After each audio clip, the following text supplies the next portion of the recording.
Welcome back. Good to have you along this Friday. It's Ozarks Tonight once again, and I'm David Oliver. We've certainly seen Branson grow and change over the years. Lots of new attractions coming in. Some of the original attractions certainly grow and change with the times and different tourist demands as well.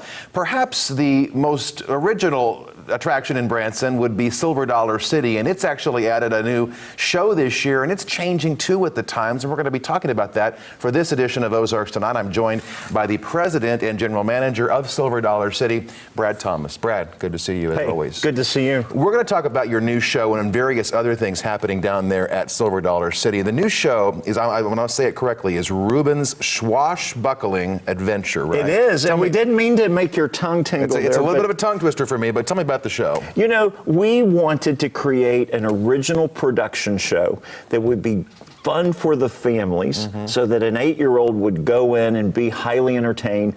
Mom and dad would be highly entertained, but grandparents, with or without the grandkids, would also be entertained. So our incredible entertainment team, led by Brad Schrader, the same team that made Dickens' Christmas Carol for us, as well as It's a Wonderful Life for us, those original productions, they set out to create a Broadway-style production with this little kiddo named Reuben, and Reuben takes a journey. And that journey is to find his destiny. He basically had been reading a book, and he started deciding he wanted to find his destiny. So he comes upon this group of pirates and teams up with a pirate who then takes him on his journey. And they meet different individuals, different groups along the way. And the story is fun. There is a group of vagabonds out in the woods. There is a group of chanting monks, and kind of a throwback to Hamilton. Those monks start rapping, which is great. Some hip hop right in on the stage, but highly entertaining. So if you walk out and you've enjoyed the music and you've enjoyed the lines and you've kind of laughed along the way in a Silver Dollar City kind of way, enjoyed the amazing costumes and the sets, that's great. But if you open your heart and you open your mind, similar to our version of It's a Wonderful Life and Dickens' Christmas Carol, it will rock your world because the words have depth, both the lyrics as well as the scripting. I was going to say, you guys are adding this show. You've done other attractions over the years and added on to the park. Why? Because, you know, obviously Branson's changing, attractions change and grow with time. Tell me about the driving force behind adding this show and other attractions like Outlaw Run and other things you all are doing down there. We are a family-owned company, and Silver Dollar City has been 100% family-owned by the Hershens since the day we opened May 1st, 1960.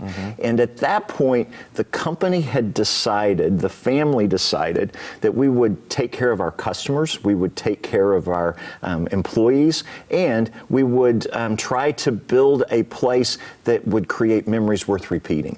We recognize, Mary and Jack and Peter Hershen back in 1960 and the company today, we recognize that the consumers are ever changing. So Silver Dollar City changed every year in those early years and has continued to change all throughout all of these years because the consumer continuously changes. And our challenge is to make sure that we have a reason for individuals from Springfield to visit us, as well as from Fayetteville and Bentonville and St. Louis and Kansas City and Chicago, all the way down to Houston, Texas, for them to drive right past parks in their own neighborhood to come to Branson and Silver Dollar City. If we were doing what the other parks were doing, then they wouldn't drive this far. They would just stop at their own home park. So it's really important for us to change to meet the consumer's changing expectations. You know, I've shared with you privately before that, you know, my first visit there to Silver Dollar City was as a teenager back in the 80s. And so we're talking 31, 32 years ago, my first visit. And when I walk in there, I still feel the same today that I felt then. You've managed to keep the feels and the smells the same, if you will, while you have evolved and added new shows and added new attractions and such. Our core theme continues to be the 1880s. We're not a Colonial Williamsburg preservation park. We are a theme park, but our core theme continues to be the 1880s. And that theme has continued throughout all the years. So we'll do things that are high-tech or high-touch or highly entertaining, but we'll do so under the theming of an 1880s families escape to a time that would be far more simple. And we continue to be a place where families can have fun. Families of all ages can have fun. And we've got a lot of plans for the rest of 2019. We've got a great fall lineup and some amazing things going on for Christmas. And then we're looking forward to the future. The future includes a new attraction at the Lost River site. And if you want to unveil that here with me today, I'd be happy to make that exclusive happen here today. If you'd like David, to. I will tell you absolutely everything. Really? Now, it couldn't be audible, and I couldn't draw any pictures or write anything, but in my mind, I can tell you. Okay.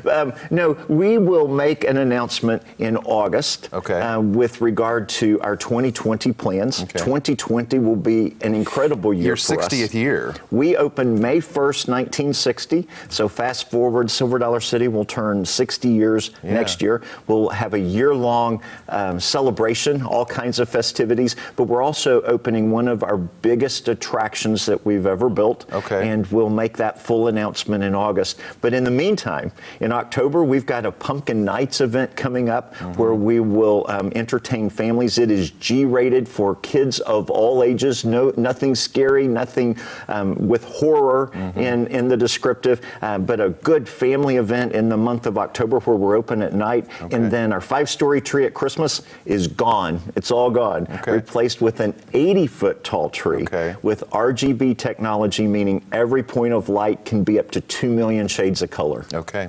Well, if you change your mind and want to come back here before August and announce what that new attraction is going to be, I'm telling you in my mind, if you can't read that. The table is open, Brad. The table is open. Brad Thomas, the president and general manager of Silver Dollar City, talking about the changing attractions in Branson and the changing times in Branson, plus the new show they've added down there at the park, which is Silver Dollar City. And you can, I guess, find more at silverdollarcity.com. Correct, sir. Okay. Brad, good to see you as Thanks, always. David. All right. More Ozarks tonight after this quick break.